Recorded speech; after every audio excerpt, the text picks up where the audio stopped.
Alright, so in the worksheet for 4.4, we're going to work out all 11 problems one at a time. We're going to start with number 1 right here at the top. And number 1 asks us to identify which are not monomials, which are breaking the monomial rules, and then tell me why that's the case. Why are they rule breakers? So let's take a look at them one at a time and see if they're rule breakers or not, and then we'll go from there. Let's look at A. A is 7 times x to the 4th power. Is that breaking any rules? It's not. So A is okay. I'll put a check mark next to it.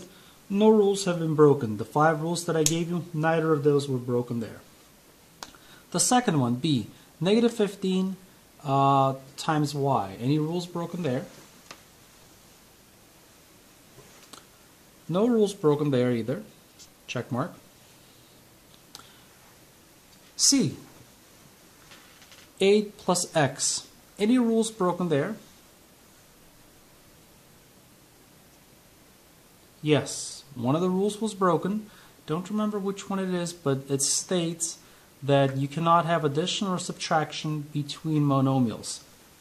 8 and x are monomials in their own right. 8 is a monomial, x is a monomial, so here I'm adding 2 monomials. That's no longer a monomial. So I'm breaking my rules. So C is not a monomial, and it's not because we're adding 2 monomials here. And you can't do that. You can't have addition or subtraction between monomials and still be considered a monomial. D. Is D a rule breaker? It is a rule breaker. And the problem comes right here. You cannot have negative exponents and be considered a monomial. If you caught that, great job. Let's take a look at E. E is also a rule breaker. And the rule broken here is the fractional exponent. You cannot have a fraction or a decimal as an exponent, and here the 5 has an exponent of 1 over 2 or a half. Can't do that. Is F a rule breaker? No, F is fine. There's no problems with it. It's m to the 5th power. No rules broken. What about G? Is G a rule breaker? Look at it carefully.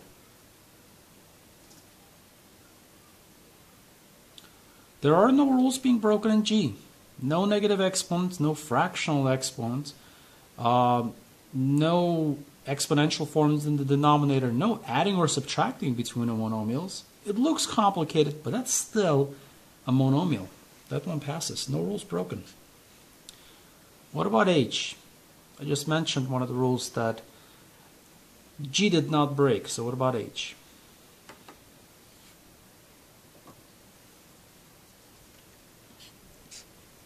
Rule breaker. Right there. Cannot have an exponential form in the denominator. N to the 4th is fine, but the n to the 4th cannot be in the denominator. That's a rule breaker. So the ones with the x are not monomials. The ones with the check mark in blue are monomials, and I explained to you why the ones that were breaking the rules broke the rules. Any questions on number 1? If not, let's move on to number 2. So we're multiplying a pair of monomials, and before we can do that, you need to identify what are the 2 parts, in this case there are only 2 parts of the monomial multiplication. What are the 2 different parts?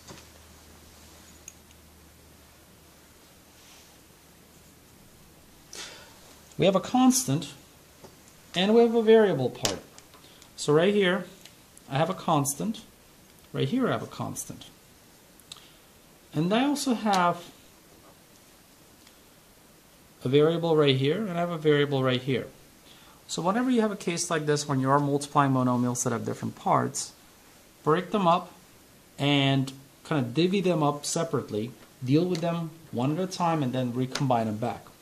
So by the grace of multiplication, we have certain rules that allow us to rearrange things.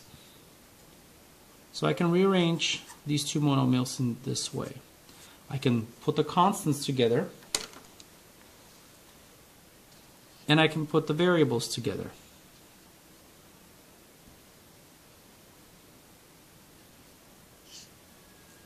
Now this makes things easier. Because what's 3 times 12?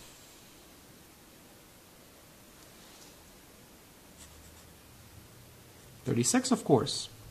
Now what about here? What do we do here? This is from the last section.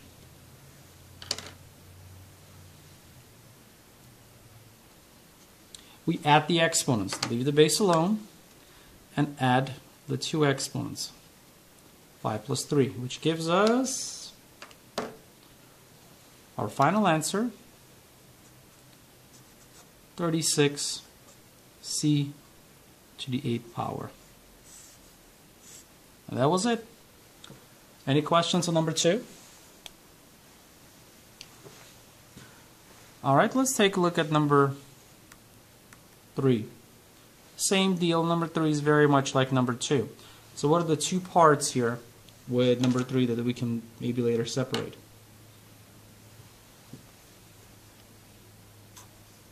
The constants, the 2 and the 8, they're alike. I can deal with them. And then the variables, the m's. I can deal with them because they have the same base. We're looking at things that have the same base, technically. And constants, while they don't have the same base, we know how to work with constants. So once again, because multiplication is awesome, we can do these kinds of rearrangements without really changing the problem.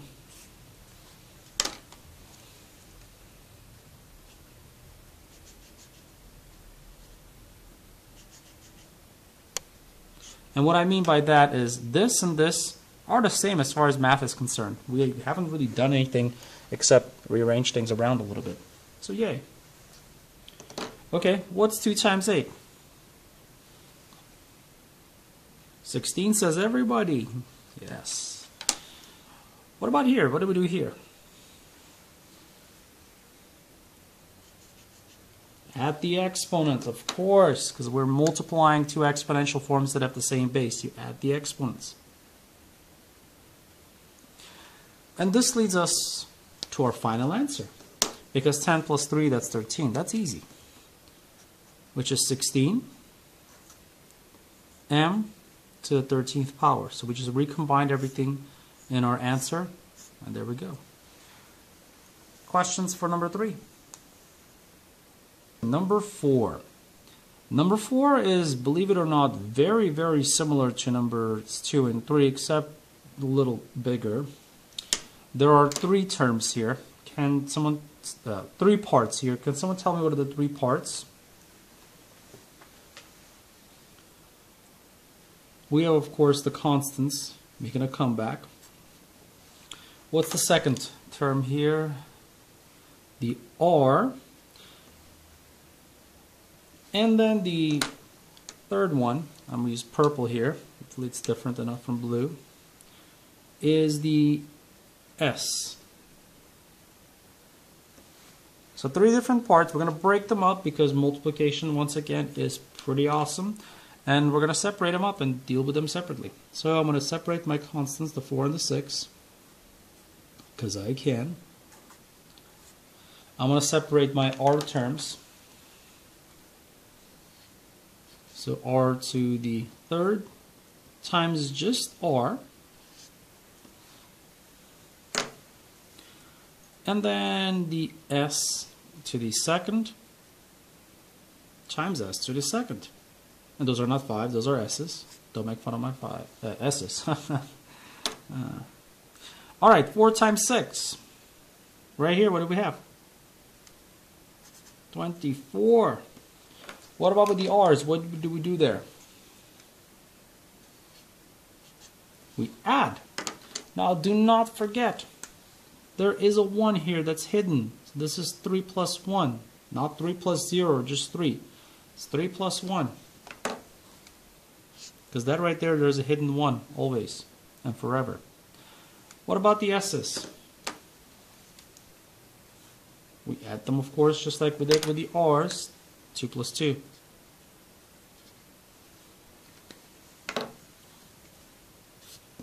And of course, this leads us to our final answer, which shouldn't surprise anyone that it is 24 r to the 4th s to the 4th. Bigger problem solves just like the smaller ones. Questions on 4? If not, let's tackle number 5. Can someone tell me what are the different parts of 5? There's 3 different parts. The constants, of course. I'm just going to write them out right away. Save time. -3 times 2. Then we have the variable a's. I'm going to write them out. So we're separating them and grouping them together. That's an A, not a 9. Do not make fun of my A's or 9s, please. And then, of course, the B's.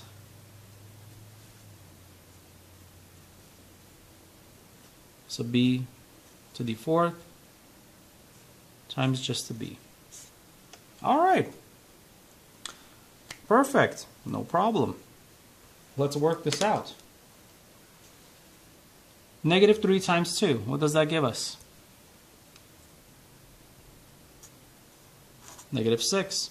What about here? And these are A's, not 9s. I'm going to curl the tails here.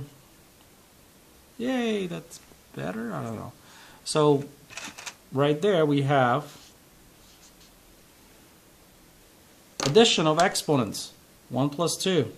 There's a hidden 1 there. Don't forget it. It doesn't forget you. Ever. For the B's, we once again will add. And again, it's 4 plus 1.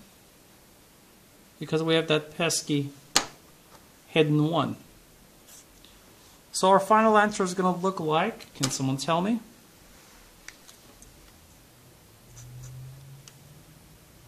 -6, A to the 3rd power, and B to the 5th power. Are there any questions on number 5? Alright, let's move on and take a look at number 6 then.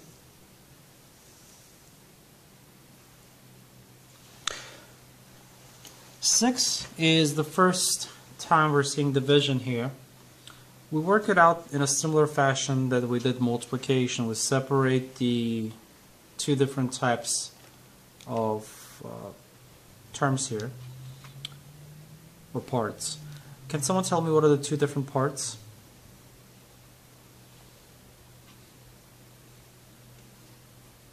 The constants, the 24 and the 3, are the first part, and the variables, in this case the x's, are the second part. Just like in multiplication and division, we have that similar property that allows us to shift things around without any penalties, because we're technically not changing the problem. So we're going to do that. We're going to separate the constants and the variables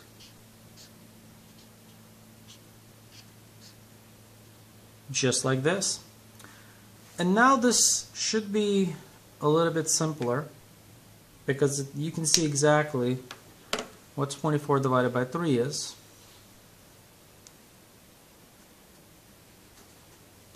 And right here, what do we do with the exponents when we have 2 exponential bases that are the same and they're being divided?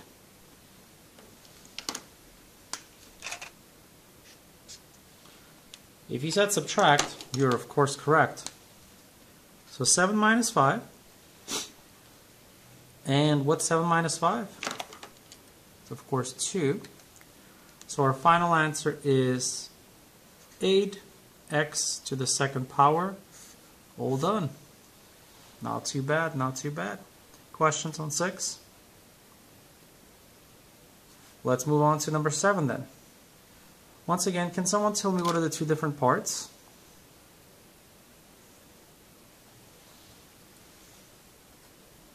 the constants, the 5 and the 50, and the c terms right over there. So just like in number 6, we're going to break these up into two different parts. Division allows us to do this. The 50 over 5 goes by itself, and the c terms go by themselves as well.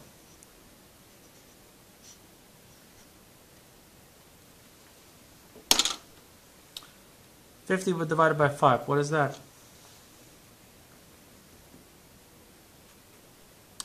10, of course. And what about right here? What do we do with the exponents? You said subtract? You're absolutely correct.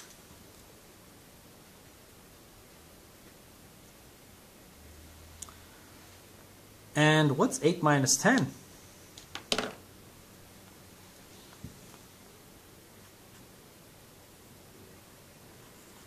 If you said -2, you're absolutely correct. Now we're in a bit of a conundrum. We cannot have a negative exponent in our answer.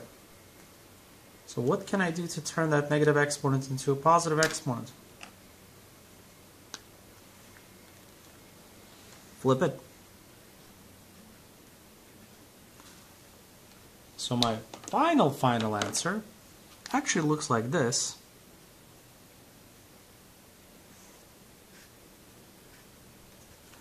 The c to the -2 was in the numerator.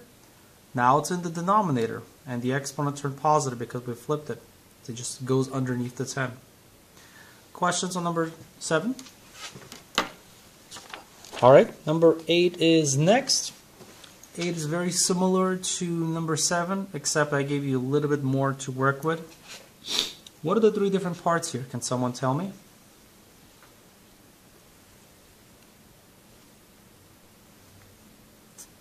The constants. Then we have the x's. And finally we also have the y terms.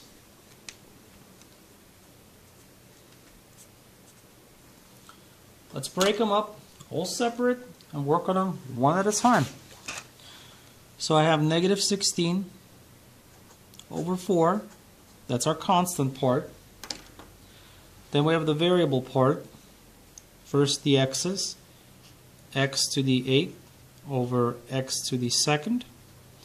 And last we have the y's, which is y to the 2nd over just a y.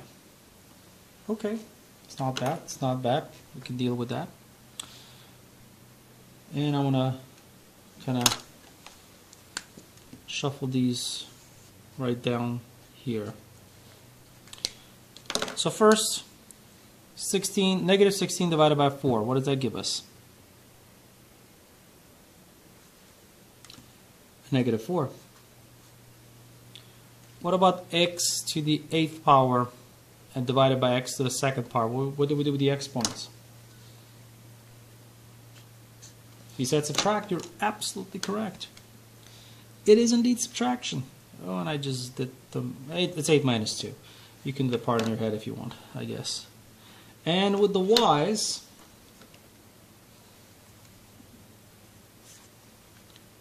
there should be a 1 here. It's a hidden 1. 2 minus 1, which is just the 1.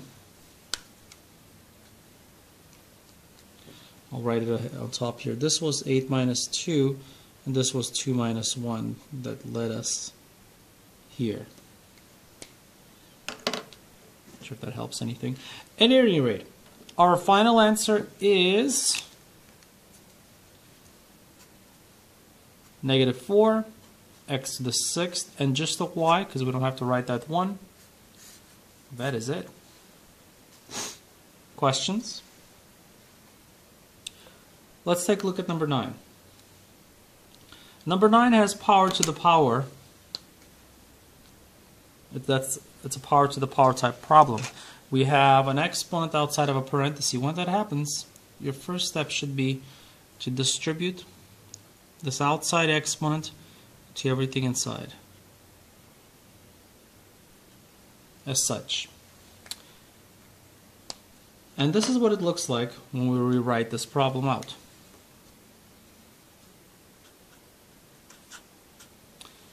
Five didn't really have an exponent before. Well, it had 1.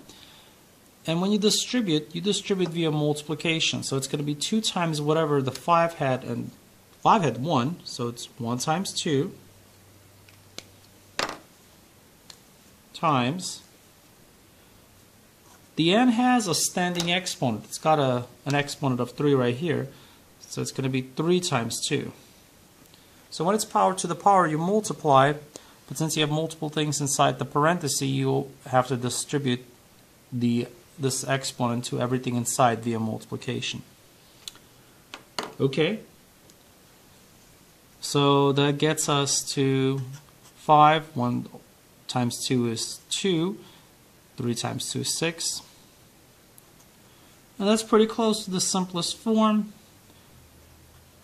But what's 5 to the second power? This is the answer that I would prefer to see. Questions on 9?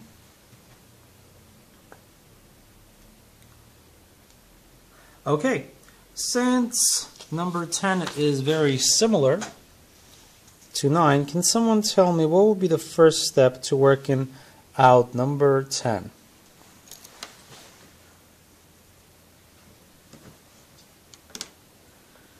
If you said take the exponent on the outside, the 3, and distribute it to everything inside, you're correct.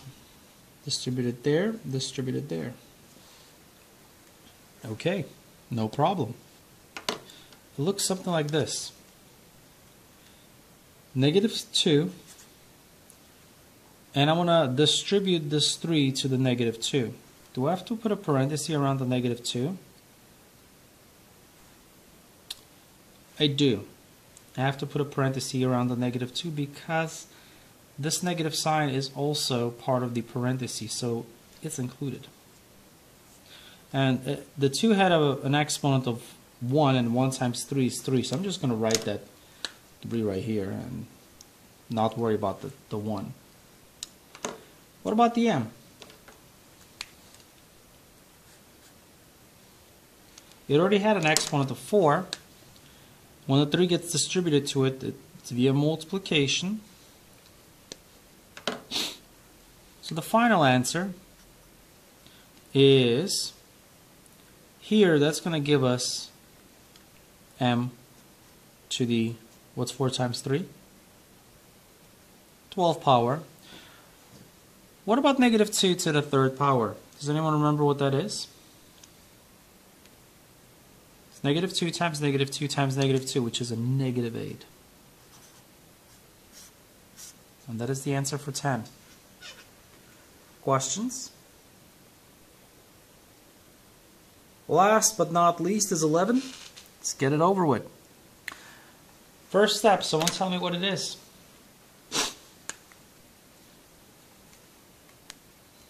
If you said take this 3 and multiply it against everything inside, you are very much correct. The 3 didn't have anything, or it had a 1, so that 3 times 1 is just a 3. So that 3 just simply sticks on here. For the g term, what do we do for the g term? What is it going to be? Where it has a 2, we have to multiply it by the 3 that's being distributed from the outside. For the b term, there was nothing there, but just for the sake of writing, I'll write that 1 being multiplied by the 3. I didn't write it for here, but I wrote it for here. It doesn't really make a difference. Because again, 1 times anything is itself, so whether you write it or not makes no perceivable difference. Okay, 3 to the 3rd power. What is that? 3 times 3 times 3, which is 27. What do we have right here? G to the 6th, and right there, B to the 3rd. Done with. Questions on 11? All right, thank you.